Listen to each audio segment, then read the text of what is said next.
بسم اللہ الرحمن الرحیم۔ اب ذرا رب ہمارے ساتھ پھر کیا سلوک فرماتا ہے۔ بندہ کھڑا ہو جاتا ہے نماز کے لیے، فجر سے لے کے ظہر تک اس نے کئی جھوٹ بولے ہوتے ہیں، فجر سے لے کے ظہر تک اس نے کئی غیبتیں کی ہوتی ہے، فجر سے لے کے ظہر تک ہاتھوں کے گناہ، پاؤں کے گناہ، آنکھوں کے گناہ، ایک ایک جسم اعضاء کا اس نے گناہ کیا ہوتا ہے۔ جب بندہ نماز کے لیے کھڑا ہوتا ہے تو رب کائنات فرشتوں کو حکم ارشاد فرماتا ہے۔ حدیث مبارکہ کا مفہوم بیان کر رہا ہوں۔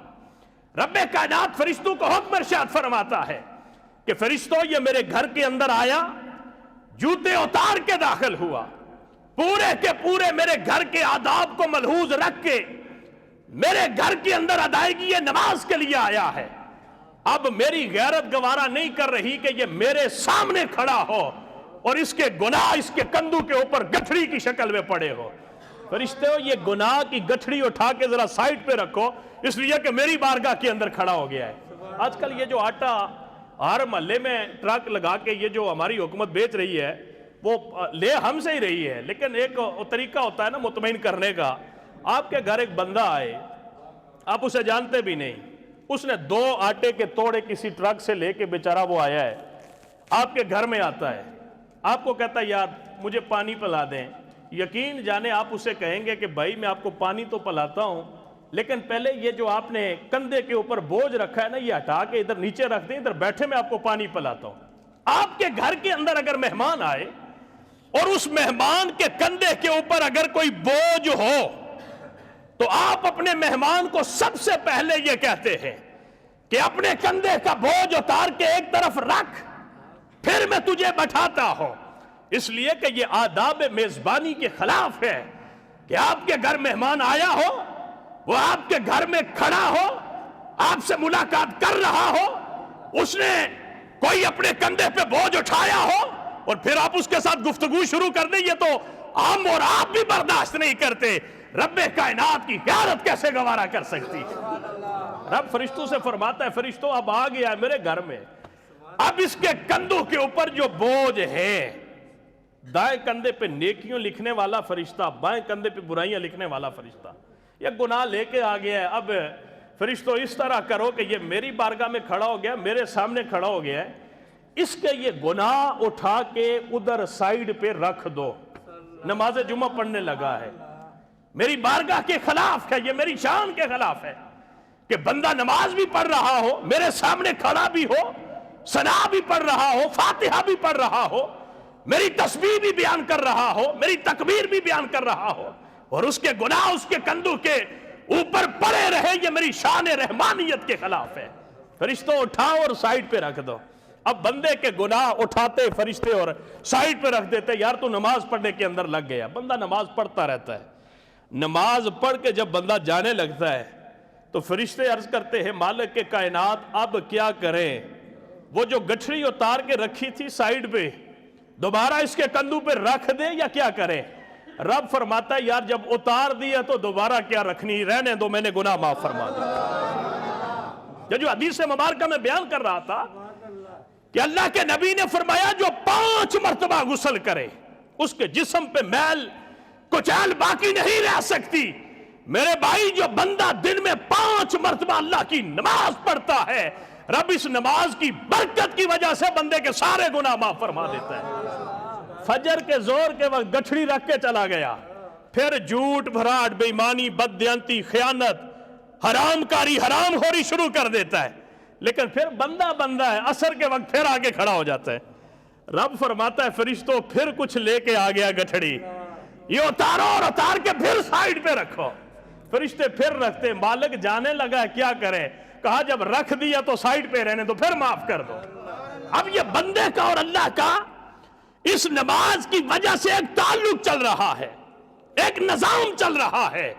اللہ کے نبی نے جو حدیث مبارکہ بیان کر کے صحابہ کو مثال کے ذریعے سمجھایا کہ بندہ 5 مرتبہ اپنے گھر کے سامنے سے گزرنے والی نہر کے اندر اگر دن میں 5 مرتبہ غسل کرے تو اللہ اس کے جسم پہ میل کچال نہیں رہنے دیتا، اسی طرح بندہ دن میں 5 مرتبہ نماز ادا کرے تو رب اس کے گناہ معاف فرما دیتا ہے، گناہ باقی نہیں رہنے دیتا۔ اب ہم نے نماز پڑھ لی، رب نے گٹھڑی اٹھا کے رکھ دی۔ میں یہ ایک جگہ پہ نا بیان کر رہا تھا، میں نے کہا کہ نماز میں کہیں بھی قرآن کے اندر نماز پڑھنے کا حکم کہیں بھی نہیں ہے۔ تو ایک مولانا صاحب تھے، وہ انہوں نے بڑا اس طرح کر کے میری طرف دیکھا، میں نے کہا قرآن میں نماز پڑھنے کا حکم نہیں ہے۔ پھر میں نے کہا کہ قرآن کے اندر جہاں بھی اللہ نے فرمایا ہے نماز قائم کرنے کا حکم ہے، نماز پڑھنے کا، اقرأوا الصلاۃ تو نہیں ہے، اقیموا الصلاۃ، نماز قائم کرو۔ اب ہم نماز پڑھنے آئے ہیں، جتنے لوگ ہیں ہم نماز پڑھنے آئے ہیں، ثنا، فاتحہ، تشہد، درود، تسبیحات، تکبیرات، یہ نماز کا پڑھنا ہے جو زبان سے ہم پڑھیں گے۔ رب فرماتا ہے بندے اگر تو نے نماز پڑھ لی ہے تو پھر اس نماز کو صرف پڑھنے تک ہی نہ رکھنا بلکہ اس نماز کو قائم بھی رکھنا۔ اب کس طرح بندہ بے حیائی کا کام کرے تو نماز ضائع ہو جاتی ہے، بندہ جھوٹ بولے تو نماز ضائع ہو جاتی ہے، بندہ بدکاری کرے تو نماز ضائع ہو جاتی ہے، بندہ حرام کاری کرے تو نماز ختم ہو جاتی ہے، بندہ حرام خوری کرے تو نماز ختم ہو جاتی ہے۔ جس طرح اے اللہ کے بندو نماز کی ادائیگی کرتے ہو رب تمہارے گناہ معاف کر دیتا ہے، ہم پھر اپنے عمل کے ساتھ باہر نکل کے ایسا گناہ کرتے ہیں رب پھر وہ نماز بھی ضائع کر دیتا ہے۔ رب فرماتا ہے میں جتنا رحمان ہوں اتنا جبار اور قہار بھی ہوں۔ یہ ابھی میرے ساتھ اپنے میرے گھر کے اندر آ کے میرے ساتھ ایک وعدہ کر کے نکلا تھا، اے فرشتوں اس نے وہ وعدہ توڑ دیا ہے، اب جو اس نے نماز پڑھی تھی اس کی وہ نماز بھی اس کے منہ پہ دے مارو، مجھے نماز بھی قبول نہیں ہے۔ اب ایک اللہ ہر جگہ پہ موجود ہے یا صرف مسجد کے اندر ہی موجود ہوتا ہے؟ نماز یہاں پڑھی باہر نکلا، ہوتا یہ ہے کہ ایک وہ مسجد میں مولوی صاحب کہنے لگے کہ نہ وہ مسجد کے اندر پنکھے کوئی اٹھار کے لے جائے، ٹوٹیاں لے کے کوئی چلا گیا۔ میں ہر جمعے تقریر کروں یار خدا کے لیے یہ اللہ کا گھر ہے، اللہ ہر جگہ موجود ہے، لیکن اللہ کے گھر کے اندر تو حیا کرو، خیال کرو، اللہ دیکھ رہا ہے، ہر جگہ دیکھ رہا ہے، یہ تو اللہ کا گھر ہے، تم اللہ کے گھر کو بھی معاف نہیں کرتے۔ کہنے لگے مجھے ایک دوست نے مشورہ دیا، مولوی صاحب یہ لوگ اللہ سے تھوڑا ڈرتے ہیں بلکہ بالکل ہی نہیں ڈرتے، آپ یہاں پہ لکھ کے صرف لگا دے کہ کیمرے کی آنکھ آپ کو دیکھ رہی ہے، پھر دیکھنا یہ اللہ سے زیادہ ڈرتے یا ان کیمروں سے زیادہ ڈرتے، پھر آپ دیکھنا کہ یہ جو آپ ہر جمعے کہتے ہیں نا اللہ سے ڈرو، اللہ کے گھر کی خیال کرو، یہ بالکل انہیں کوئی ڈر نہیں ہے اللہ کا، لیکن آپ ایک دو جگہ پہ یہاں لکھ کے لگا دیں کہ کیمرے کی آنکھ آپ کو دیکھ رہی ہے، پھر دیکھنا یہ لوگ دنیاوی کیمروں سے ڈرتے ہیں لیکن اللہ کا ان کے دل کے اندر کوئی خوف نہیں ہے۔ کہنے لگے میں نے جس دن سے یہ لکھ کے لگایا کہ کیمرہ آپ کو دیکھ رہا ہے اس دن سے یقین جانے کوئی دوسرے کی جوتی بھی پہن کے باہر سے نہیں جاتا کہ یار شاید کیمرہ دیکھ نہ رہا ہو، کیمرہ دیکھ نہ رہا ہو۔ میرے بھائی جب ہم نماز پڑھنے کے لیے آتے ہیں اس وقت تو ہماری کیفیت اور ہوتی ہے، جب نماز پڑھ کے باہر نکلتے ہیں تو پھر کیا وہ اللہ ہمیں دیکھ نہیں رہا ہوتا؟ کیا وہ اللہ جس کی نماز پڑھ کے ہم نکلے ہیں، جس سے ہم وعدہ کر کے نکلے ہیں، جس سے عہد و پیمان کر کے نکلے ہیں، جس رب نے نماز کا حیا کر کے میرے سارے گناہوں کی گٹھڑی اٹھا کے کنارے پہ رکھ کے میرے گناہ معاف فرما دیے، کیا وہ رب باہر نکل کے جب ہم اس نماز کو اپنے جھوٹ کے ساتھ، اپنی غیبت کے ساتھ، اپنی چغلی کے ساتھ، اپنی حرام خوری کے ساتھ، اپنی حرام کاری کے ساتھ جب اس نماز کو ضائع کر دیں گے تو کیا رب پھر بھی اس نماز کا اجر و ثواب عطا فرمائے گا؟